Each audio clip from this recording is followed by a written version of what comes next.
Welcome to Planet America's Weekend Edition. I'm John Barron. And I'm Chaz Licciardello. This week, America's mission to return to the moon is facing delays over safety concerns and criticisms over costs. I'll ask a former astronaut why they're going back and how grave are the risks. And I'm going to be looking at Trump's extensive and growing use of emergency powers.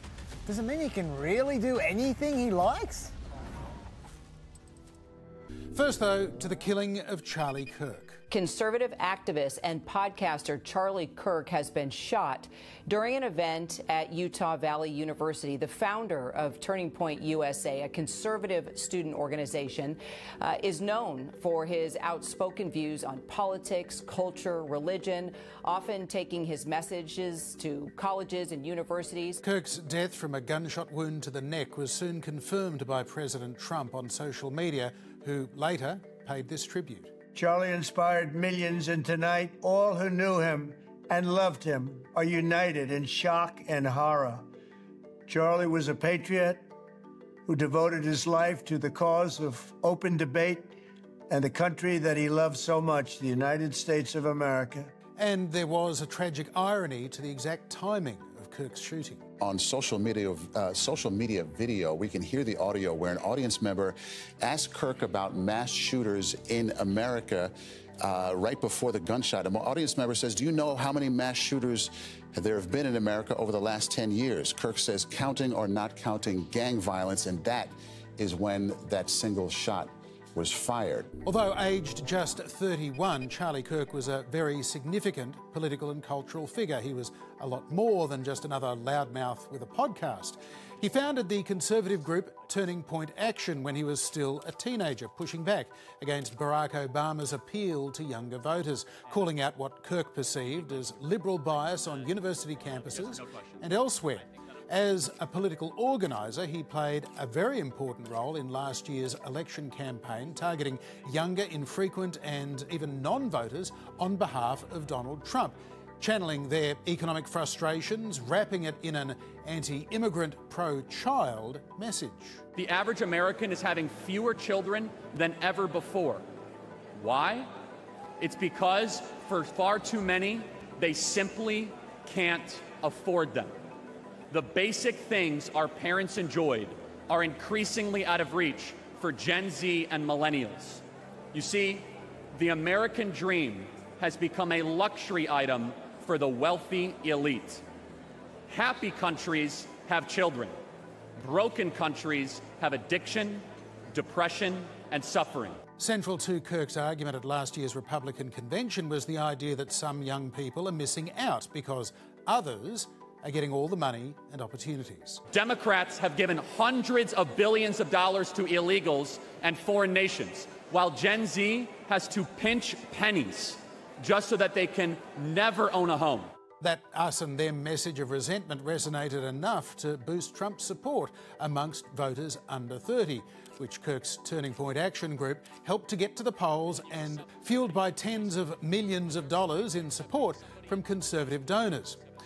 Some interpreted many of Charlie Kirk's arguments as inherently, if not overtly, racist, although this was pretty overt. Here he is blaming diversity policies at airlines for making him worry about his own safety after seeing a black pilot. I'm sorry, if I see a black pilot, I'm going to be like, boy, I hope he's qualified. Well, that's the you wouldn't have done that. You wouldn't have done that before. That's not an immediate. No, you wouldn't have done that before. That's not who I am. That's not what I believe. It is the reality the left has created. It may or may not be who he was. He was certainly articulate, passionate and intelligent. Charlie Kirk frequently spoke to groups of students at college campuses across America, daring questioners to prove him wrong on issues including gun rights, gay rights, trans rights, affirmative action, race and opportunity. Kirk argued that the real racism is treating people differently according to their skin colour, even if that is a positive difference aimed at overcoming inequality. Your worldview is indistinguishable from the KKK. That you want to organize the world based on skin color. We want to organize the world based on merit and character, based on how hard you work, what you bring to the table. I believe it's destructive and wrong to say that people are going to be organized or have their future set based on the color of their skin. I think it's tribalistic, I think it is divisive, and I think it hurts the excellence of a country. You asked a question, well, how are we going to help other communities? You know how you help other communities? Stop pandering to them and start treating them like individuals made in the image of God, not tribes to be organized for political purposes. So, was Charlie Kirk a racist? Self-declared white supremacist and Holocaust denier Nick Fuentes claimed that he was. Charlie Kirk, as we know, has become a white supremacist, and that's a huge victory. But he remains a Jew lover. he remains a Jew lover, and that I don't use language like that, you know. Sorry, can I jump in here for a second? I don't know if Charlie Kirk was a racist or not. He certainly said some racist things. I think we can agree on that. My personal view is that I'm not sure he necessarily believed in anything. His entire career, he was desperate to raise donations. He needed to, from the very beginning. He created this huge organisation from scratch, basically. And the whole time he was raising donations. And so I think he became unnaturally good at telling Republicans what they wanted to hear. Yes. So he could raise donations from them. Yeah. And that is why I think his philosophy seemed to change every 2 or 3 years. Like, he was very different in 2013 than he was in 2016 when Trump came along. And then in 2020 when you started to have this Elon Musk kind of online-y, Tucker Carlson-esque kind of right, he changed again. And that's the DEI kind of thing. But what I would say is that is too much to take from Nick Fuentes. Because Nick Fuentes, he became popular in his little group by trolling Charlie Kirk. That's how he grew up. Charlie Kirk was holding his Q&As at universities, and Nick Fuentes turned up to them saying super racist, super anti-Semitic stuff. And Charlie Kirk wanted to get rid of him. He didn't want to have a bar of him, but that he was trying to... Nick Fuentes was holding the free speech thing against him and getting into arguments with him, and that's how he got online clout. And so for Nick Fuentes then turn around and say that is a troll. That's just a flat, and Nick Fuentes knows that as well. Yeah. So I think that's a bit unfair. But what I will say is that some of those clips you played in the last couple of years, that reflects, I think, what I was saying before, that Charlie Kirk has reflected the Republican Party back at them. Yeah. And as they've become DEI obsessed, he's been talking about DEI as well. I think you're right in that, unlike Nick Fuentes and Milo Yiannopoulos and others, he was able to go into rooms with billionaires like Foster Friess and get cheques for tens of thousands, hundreds of thousands of dollars to pursue his grassroots campaigning and his building up of support amongst younger voters. But at the end of the day, a little bit like Donald Trump himself, a lot like Donald Trump himself, we don't know whether in his heart of hearts or in his deepest soul he is a racist or not, but we do know that the things that he said certainly was music to the ears of people who happily call themselves racists. Racists like what they heard from Charlie Kirk at times. At other times, I thought he was a bit of a sellout, that he was, a little bit too polished, toning down his message. But certainly over the years, Charlie Kirk attracted plenty of controversy. He peddled conspiracy theories. He promoted unscientific treatments for COVID. And he denied Trump lost the 2020 election. But up until now, the violence of those who opposed him and his opinions was limited to things like this.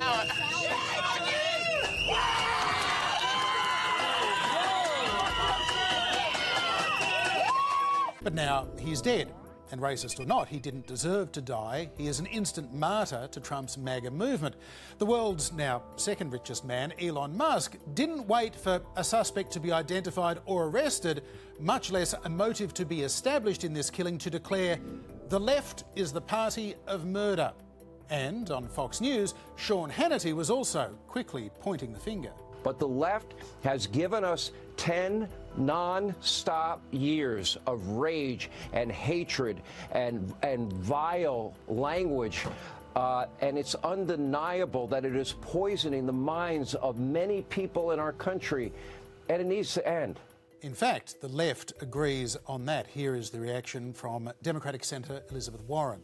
This is just wrong, and my heart goes out to his family, to his friends, but we just cannot be a country that turns to violence when we disagree with people. We just can't. As we've seen over many years now, Democrats and Republicans have both been the target of violence and assassination. Just 3 months ago, Minnesota State Democrat Melissa Hortman and her husband were shot and killed by a Trump supporter at their front door, posing as a police officer. President Trump didn't mention her this week, or her husband, or the husband of Speaker Nancy Pelosi, Paul Pelosi, who was attacked by a hammer-wielding assailant in the couple's home. Trump, in fact, likes to joke about Paul Pelosi. He has described them as evil. Trump also failed to mention Congresswoman Gabby Giffords, shot at a public event in Arizona. Why did he not mention any of those people? Possibly because they're all Democrats. He even blamed the left this week for his own attempted assassination last year in Butler, Pennsylvania, which was in fact carried out by a registered Republican who had also plotted to kill Joe Biden. From the attack on my life in Butler, Pennsylvania last year, which killed a husband and father, to the attacks on ICE agents, to the vicious murder of a healthcare executive in the streets of New York, to the shooting of House Majority Leader Steve Scalise and 3 others, radical left political violence has hurt too many innocent people and taken too many lives. Former presidents Bill Clinton, George W. Bush, Barack Obama and Joe Biden all condemned the killing of Charlie Kirk this week, and they called for an end to political violence in America. President Trump said, "We need to beat the hell out of radical left lunatics," all before a suspect was identified or a motive established. It is sad that at a time like this, the instinct of the American president is to blame and divide, not to calm or unite, Chaz. Yeah, look, on one hand, I understand that Trump was probably feeling that quite personally, that Charlie Kirk's death, that Charlie Kirk was super close to Trump. Yep. I mean, they were pretty good for each other in a political perspective. Like Charlie Kirk went from making $4 million a year to $40 million a year during Trump's first term. But also, I think they actually personally were very close. Charlie Kirk was also close friends for over a decade with Donald Trump Jr. Yes. Friends with Vice President J.D. Vance. Arguably, J.D. Vance would not have been nominated for Vice President had Charlie Kirk, as well as Donald Jr., really pushed him forward to Donald Trump as his running mate last time. Totally. And I think it's not an exaggeration to say he's damn close to a fourth son for Donald Trump. I think they were very, very close. So I, if anything is touching Trump emotionally, this would be it. And the fact that he is himself a survivor of an attempted assassination, and his anger in that Oval Office speech, to an extent, we can try and forgive his lack of temperance because of the fact that he is reliving an attack on him, even though he is still blaming the left, who did not do that. Yes, but I was just about to say, it's desperately disappointing that he can't step outside of the partisan fight for 1 second, even at this moment. It's been so easy for him to take that little step back there, because he's half right when he's talking about the hatred on one side, but there's hatred on 2 sides. There's a lot of hatred, and that's the problem. And that's, as president, it's his job to step outside the partisan context at moments like this and provide leadership, and that is disappointing. But back to Charlie Kirk and his legacy. Look, there have been 2. I said before about how he's a bit of a shapeshifter, a bit of a chameleon, but there have been 2 constants in his 14-year career. First of all, there was a love of the Second Amendment. And that's the one policy he's been constant on the whole time, and arguing against gun control laws. This was a clip that has been sent around the internet a lot in the last couple of days. I think it's worth it. I think it's worth to have a cost of, unfortunately, some gun deaths every single year, so that we can have the Second Amendment to protect our other God-given rights. That is a prudent deal. He's very, very consistent on that particular position. On the other hand, the other thing he's been very constant on, which I think is a much more positive thing, has been a devotion to debate and free speech and engagement in particular. That's what we're seeing less and less of. We're seeing, over time, we're seeing less engagement with the other side, seeing lots of vilification of the other side, not so much engagement with the other side. And you can say what you like about his Q&A sessions, but they always involve him going to other people, not vilifying them, trying to beat them in a debate, in a usually a good-spirited debate, and being friendly.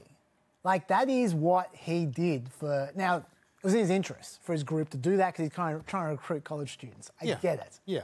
But the fact is he could do it. Of course. he was a very good debater, but he was a 30-year-old man going in and debating some gormless 18-year-old kid who, thinks they're smart by asking a provocative question, and he was able to slap them down. Yeah. At times it lapsed into intellectual bullying, and it was all about the people watching, hearing him put a much better argument against this crazy lefty. John, now he's a 30-year-old man. He wasn't when he started. He was an 18-year-old man when he started. And I agree. As time goes on, it seemed stranger and stranger. Yeah. but he made his name by being their age and reaching across the aisle, and in the spirit of debate. And this is how he put his own philosophy. We record all of it so that we put on the internet so people can see these ideas collide. When people stop talking, that's when you get violence. That's when civil war happens, because you start to think the other side is so evil and they lose their humanity. Marriages break apart when you stop talking, churches fall apart, and I think what makes this country on the verge of going to a place we don't want it to go right now is we're afraid to go to places like this and have these conversations. I'm not. And actually he played, I think, an extremely valuable function on the right, which I think people on the left don't necessarily appreciate, which is he talked them down. Because he himself did not get super aggressive and hostile. That he didn't lose his temper a lot, and he usually played the role of talking them down. So I'm going to play a clip, but you're going to look at this and you're going to go, don't know about this, what he's saying, but just think about the person he's speaking to. This is from 2021. The person he's speaking to was super aggressive, super violent, super hostile, and Charlie Kirk, using an argument that you're probably going to disagree with, tried to pull them back. At this point, we're living under corporate and medical fascism. This is tyranny. When do we get to use the guns? No, and I'm not, that's not a joke. I'm not saying it like that. I mean, literally, where's the line? How many elections are they going to steal before we kill these people? So, no, no, hold on. No, stop, hold on. Now, I'm going to denounce that. I'm going to tell you why. They are trying to provoke you and everyone here. They are trying to make you do something that will be violent, that will justify a takeover of your freedoms and liberties, the likes of which we have never seen. Now, I'm sure you'll see that and you'll still go, well, that's ridiculous what he's saying. Yeah. I will note that what he's saying is the exact mirror image of what we're seeing people on the left saying now about Trump, trying to talk down people on the left, saying, don't be aggressive, don't be hostile. That's what they want you to do. Sure. Exactly. The important thing is he did that all the time. When someone's hot-headed and hostile, he would pull them back. And ironically, that is what they need right now, today, after he was shot. Because if you look at the internet, it is filled with hatred after that shooting. You read about Elon Musk. There's more where that came from. Andrew Tate, of all people. The left are evil, murdering scum who kill people or let others kill people. They must be held accountable, says Andrew Tate, of all people. Joe Manorino, who's another influencer on the right. The Democratic Party must be classified as a domestic terror organisation and their members and leaders treated accordingly, whatever that means. Nick Soto, another influencer on the right. The left has declared literal war on us. Democrats and their violent rhetoric own this. It just goes on and on and on. So much responding to this by venting with anger and hatred hatred is the problem. We need to learn to pull back. And look, I'm not going to start on the videos of people celebrating his death from the other side. And I'm not going to, and the people on the right elevating those people who should know better for themselves. It's just all spreading Both sides like to pick out the worst of the other as the straw man that they can be morally outraged by and object to. And they don't end up having reasonable discussions around reasonable differences of opinion. I'm not sure that Charlie Kirk can be held up as an example of somebody who had reasonable discussions about reasonable differences. He was an incredibly privileged person as a rich, white, Christian male, going around saying that, black and brown folks who have jobs as airline pilots, I don't think they're properly qualified. And he said that was a horrible quote. And similarly, but at least he was being honest about what he felt. I mean, that, he was unfiltered to that extent. But he also said things are transphobic, homophobic, anti-women. He has a very, very conservative view of Christianity and a very conservative Christian view of America that excludes all others and puts them either in the category of controlling elites or basically people who are trying to replace us. He did subscribe to a lot of the rhetoric around the white replacement theory. All of that being said, the sad result of this is going to be that a lot of this stuff is just going to happen on social media now. We aren't going to see people engaging. We aren't going to see public figures getting into the town square. The town square in America is too dangerous, literally, to go right now. They will retreat from that. What they're not discussing, of course, is the fact that a person with violent murderous intent got a hold of a high-powered rifle and shot a prominent political figure to death. Yeah. You can't not make this about that as well. It's about gun control. It's about mental health. It's about the tone in public discourse and on social media. It is all of those things, but of course both sides just picking the one that they want to identify as the problem. You're the problem, that's the problem, rather than saying we all need to take responsibility and learn to live with each other. Absolutely. That is, I mean, look, I'm no supporter of Charlie Kirk's, right? But the fact is, the problem is not Charlie Kirk. The problem is hatred. That is the problem. And the problem is getting worse. And Donald Trump, as much as I disapprove of that speech that he just made, he's not the one who pulled the trigger. The left are not the ones who pulled the trigger. All the individuals hating on each other on Twitter are not the ones who pulled the trigger. There's a shooter out there. We still don't know who it is. We still don't know why they did it. Right. It might not even be political. We don't know anything. All I know is that something bad happened and everyone has responded by going to hatred. And that is the problem. And the most positive thing that Charlie Kirk did, and this is why I'm paying tribute to him in that respect only, is that at least that wasn't his first instinct. And I think that is something that a lot more people need to do. Yeah, I mean, I've said it before, the guy who shot Ronald Reagan didn't oppose Reagan conservatism. He wanted to impress Jodie Foster, and we didn't blame Jodie Foster for Ronald Reagan getting shot. We need to separate these issues out and not make it all about the motivation. We do. Now, a couple of weeks ago, the DC Appeals Court struck down a lot of Trump's tariffs. The Supreme Court's going to be hearing that case in November. We'll see how that turns out. But something interesting jumped out at me about this case. To initiate those tariffs, Trump declared a national emergency. And what he said the national emergency was about was a lack of reciprocity in our bilateral trade relationships, disparate tariff rates and non-tariff barriers, as indicated by large and persistent annual US goods trade deficits. That was an unusual and an extraordinary threat to the national security and economy of the United States, apparently, according to Trump. Now, to be blunt, that's not a real emergency, and that's not the only national emergency that Trump has declared.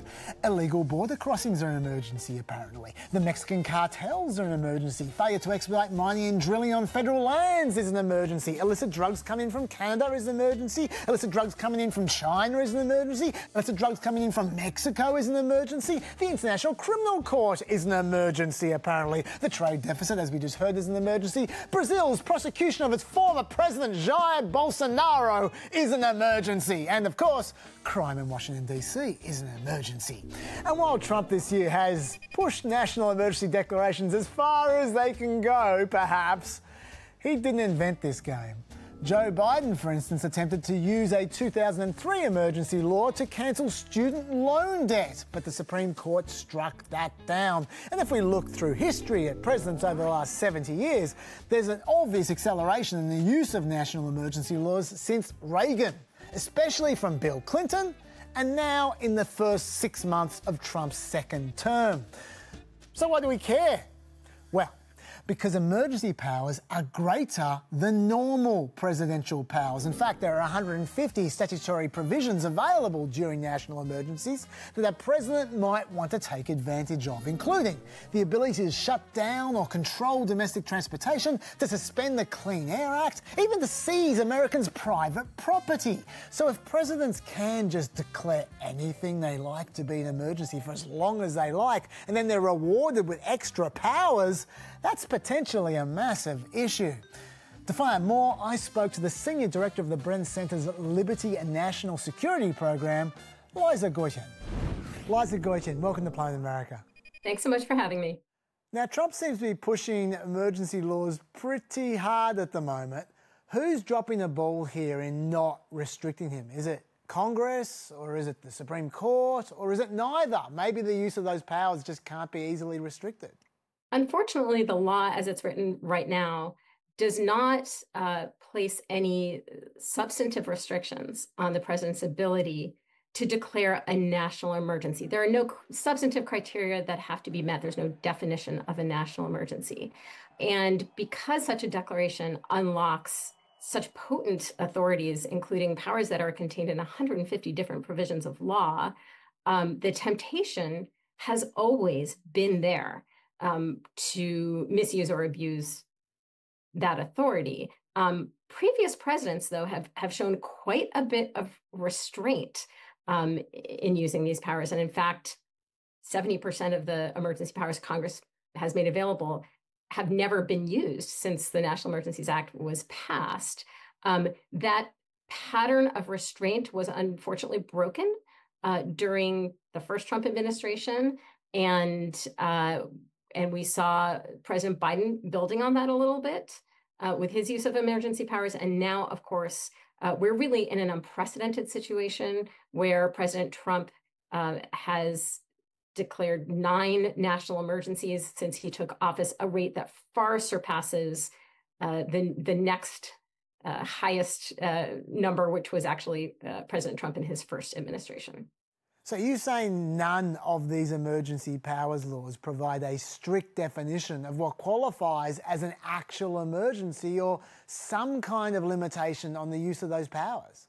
Most of them do not. Some of them do, but the majority of these powers are activated simply when the president declares a national emergency. And that declaration is one that the president can make largely within his discretion. Out of all of those 150 powers you say the president could potentially access, what are the potential powers that would shock us the most, do you think? There's a power that allows the president to take over or shut down radio communications facilities during a national emergency. And if the president declares a threat of war, he can take over or shut down wire communications facilities. That provision was last invoked during World War II when wire communications meant telephone calls or telegrams, and most American households didn't even own a telephone. Today, it could arguably be used to exert control over US-based internet traffic. Why would Congress create such an obvious ticking time bomb without a check on the power of the president included in the legislation? Well, initially, Congress actually had a very substantial check in place in the National Emergencies Act. And that was that Congress could terminate any presidential declaration of national emergency using what's called a legislative veto. And that's a law that's passed by a simple majority of Congress that goes into effect without the president's signature. But then in 1983, the Supreme Court held that legislative vetoes are unconstitutional. And so now, if Congress wants to terminate an emergency declaration, it basically has to pass a law by a veto-proof supermajority, which is something that is incredibly difficult to do in the political climate we have right now in the United States. So there was, Congress did make efforts to provide meaningful checks against abuse in the law, but one of the most important of those checks is now gone. So that legislative veto just required a simple majority? Right. It was a simple majority of both houses, and it would go into law, it would go into effect without the president's signature. What would you say is the lamest excuse for a national emergency that you recall? Lamest excuse for an emergency that I remember? Let me think. It depends how you describe lame. So President Trump declared a national emergency at the southern border on his first day of office in this term, at a time when unlawful border crossings had been dropping steadily for a year. Now, I'm not saying that unlawful border crossings were not a problem, that they were not a serious issue, but an emergency, by definition, is a sudden and unexpected crisis. And at a minimum, it requires a change for the worse, not a sort of steady move in the right direction. So, and then, whatever you think of his declaring an emergency at that time, within a few weeks, the numbers of unlawful border crossings that were being reported dropped precipitously. And Trump himself posted on social media, the invasion is over. Very few people are coming. Yet he left that emergency declaration in place and relied on it to turn hundreds of miles of land along the southern border into a military installation. So that, to me, is an example of just such a clear misuse of emergency powers. So how do we fix this situation? What would be your suggested reform to take care of this threat while still retaining the original intent of what these laws were meant to achieve? Well, the first thing is that Congress should have reformed these laws when it had the chance.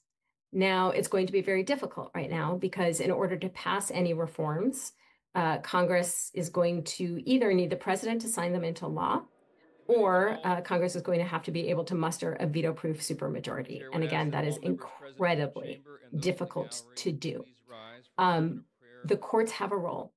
As I said before, the National Emergencies Act doesn't define national emergency. It doesn't put out any substantive criteria. But the word emergency does have a meaning. And courts are entitled to hold the president to that meaning. So if the president is using emergency powers under circumstances that could not, under any good faith interpretation, qualify as an emergency, I think the courts can step in.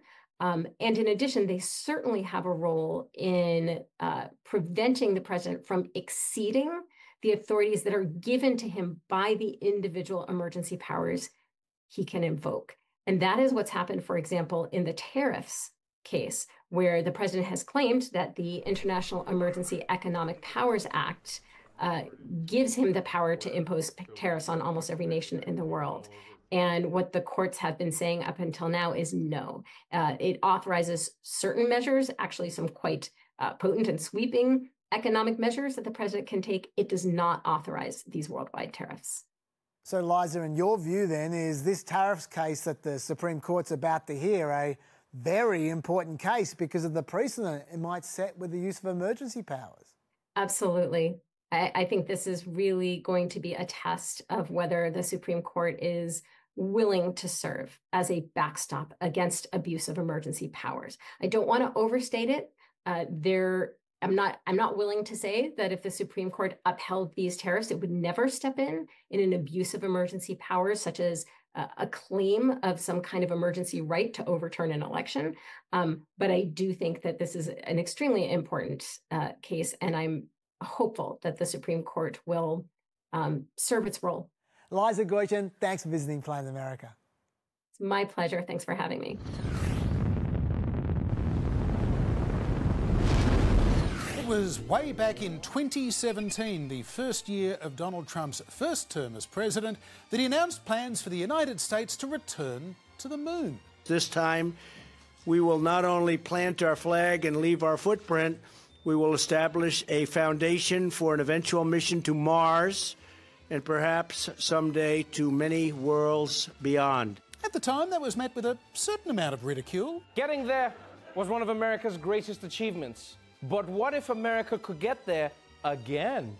But the successor to the Apollo program, Artemis, pushed ahead and continued throughout the COVID pandemic and through the Biden years, despite scepticism even amongst Trump's base that America had gone to the moon in the first place. Before COVID, I would have told you vaccines are the most important invention in human history. And after COVID, I'm like, I don't think we went to the moon. Yeah, I know that was in your, but yeah. you actually think that? I think there is a less than zero possibility that we did not go to the moon. Back to reality, and one of the many technical challenges in returning to the moon was building a rocket powerful enough to get there. That led to the development of the Space Launch System rocket, the SLS, as a successor to Apollo's massive Saturn V rockets. Artemis 1, an unmanned mission which had actually been in development since the Obama administration, finally returned to orbit the moon in late 2022.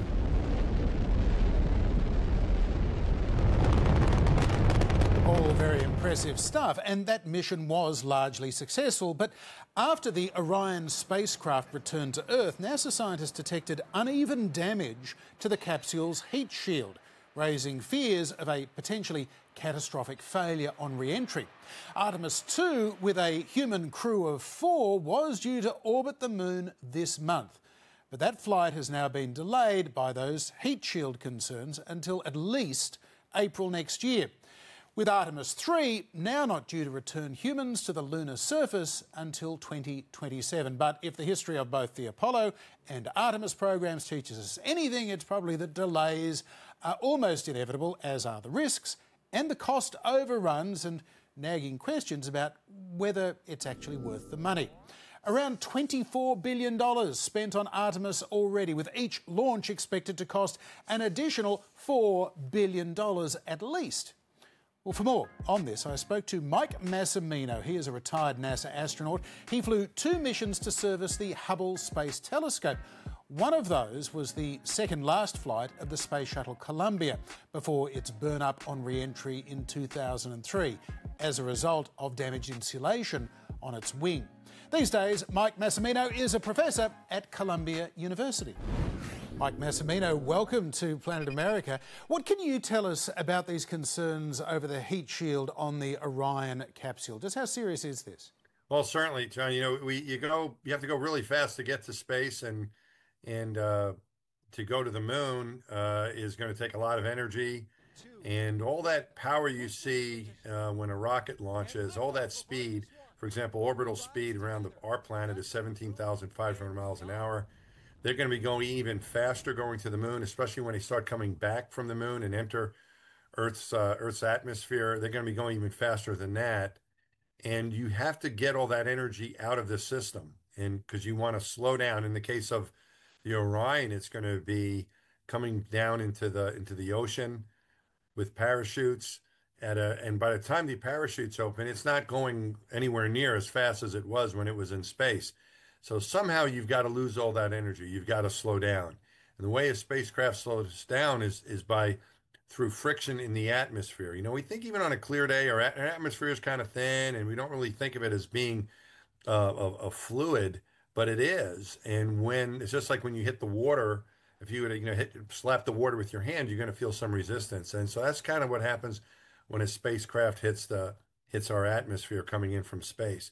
And it's going to slow down. And when it slows down, it generates a lot of heat through friction to slow down. And it's a few thousand degrees of heat. So the heat shield's really important to protect the spacecraft, and more importantly, in this case, the crew that's inside of the spacecraft. And so it's a really important piece of equipment, very vital to the survival of the crew and the spacecraft and the success of the mission. So they're just making sure that that's going to work, along with the other 1,000 things that need to work right for this mission to be successful. And the difference here is that there's people inside. You know, when they did the Artemis 1 mission, there was no crew inside. Now there's going to be a crew inside, and you want to make sure that you have a safe return of that crew. So, Mike, some have expressed concerns that it may not be enough to simply change the trajectory of re-entry, and that the heat shield itself is vulnerable enough that they should be really redesigning this, rebuilding this. Could it be that this is a bigger problem than NASA is acknowledging publicly? NASA's not going to take any risks here with the crew. You always take a risk when you fly a spacecraft, whether or not there's people inside, but particularly with people inside, you want to be as conservative and make sure it's going to be okay. And so I'm not concerned. No, I know those crew very well. I'm friends with all of them. I've worked with them in the past. My last few years at the astronaut office overlapped with their years in the astronaut office. So I am not concerned, though. I think they're going to be taken care of just fine. And NASA's probably looking at everything that you're mentioning, making sure that the heating on the vehicle can be sometimes controlled by the steepness of the entry. But you have to be able to handle different types of angles coming in. Sometimes you have what is called a ballistic entry, where you're not necessarily in control of everything, and you're just kind of coming in with the laws of physics. So I think they're going to make sure that they're covered for all types of entries that could happen, and all types of heating that could happen on that heat shield. And my confidence in NASA is still there, just like it was when I was flying on their spaceships. that they're going to make sure this crew is going to be okay. And a big part of that is making sure the heat shield is going to be able to work. So, they are probably looking at all different possibilities and all different scenarios to make sure that the heat shield is going to be working the way it's supposed to work when it comes time for the reentry day, hopefully sometime in the not too distant future. Mike, in your experience, how good is NASA at resisting political and budgetary pressures? Clearly, the clock is ticking. Artemis is overdue. Next year, being the 250th birthday of the United States, there's going to be pressure to have a successful lunar mission. Is NASA maybe going to be rushed by that? Budget issues are always something that's on people's minds at NASA. Astronauts don't typically worry about that stuff as much. We have people who are more versed in that area, taking care of the budget, making sure that we're doing the right thing with the taxpayers' dollar. It's taxpayers' dollars that NASA is using for their budget, as well as getting help from a lot of these private companies and that have flying astronauts to the space station, for example, now. So I think there's always been that the budgetary concerns. You never have enough budget, just like I think in your personal budgets. It would be nice to have a little more money, but you have to do what you can with what's provided to you. Both, we all know that in our personal lives, but certainly as a government agency, NASA has been pretty well supported. I don't expect that to really change. I do think that there's always a concern about the budget and you doing the right thing with the taxpayers' dollars. For example, one of the things it looks like they're doing as the space station budget might be a little bit constrained coming up, they're extending the missions of the folks on board from, one thing they're considering is going from 6 months to 8 months, for example. So by doing that, you're slowing down the flight rate a little bit and saving a little money that way. So they're trying to do the right thing with the budget that they have. I do think that any money that NASA does get in the taxpayers' budget, they use very well. And I do think the benefits of space exploration do pay off very well. But we'll see what happens. I mean, budget struggles and ups and downs, and that is something that when you're with a government program, I think no matter what country you're from, that's always going to be an issue. So tell us a little bit about the future that you see, Mike, and the plans for a base on the moon and missions to Mars, space tourism as well, the fact that we might be taking cruises to the moon one day. I hope that we do set up a base of operations on the moon. Similar to what we have with the International Space Station, we're going to be celebrating 25 years of continuous human presence in low Earth orbit at the International Space Station. I would hope that we'll be able to do that same thing on the moon. That's where we're heading. That's what we're trying to do. Much different than what we did over 50 years ago when we sent astronauts to the moon just for a couple of days. At the end, it was just a few days. And that was the longest they stayed. We collected rocks and samples and explored and then came back. It's a lot different when you want to stay there and live there, set up a permanent location there where you can ferry astronauts to and from. That takes a lot more. You're going to have to use the resources around you. You're going to have to find a water source. And that's what about exploring the moon is about now. And if we do that right, I think it's going to give us the experience we need to move on to Mars. We've had a lot of experience in zero gravity with the International Space Station, but a planetary surface is a little bit different. In fact, a lot different. You have a little bit of gravity, you have rocks and dust to contend with. You're also way away from the planet, so you're going to have to deal with things a little bit more independently than getting help from mission control. You're further away. It's not going to be as easy to get back. You're going to have protection from things like radiation, for example, much more than you have to deal with in low Earth orbit. So we're going to hopefully figure out those problems on the moon, and that's going to help us when we go to Mars. And I think the moon is a great way to start off in planetary exploration with people on a permanent basis and then moving on to Mars. So let's see what happens, but that's what I'm hoping for. Just as there was in the 1960s and 70s, the 80s, there's still this ongoing conversation, Mike, about whether human beings need to be going to the moon or going into deep space, that oftentimes they can be the weakest biological link in the machine. What do you say to those concerns? That maybe we should just be sending robots up there?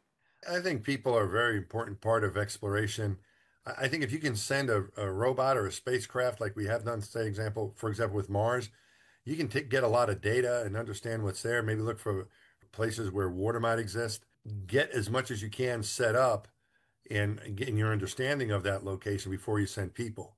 But for example, the Mars rover has been up there, just celebrated its 13th anniversary, the Curiosity rover. It's about the size of a small sport utility vehicle roaming around around Mars. I think it's gone about 25 miles or so total.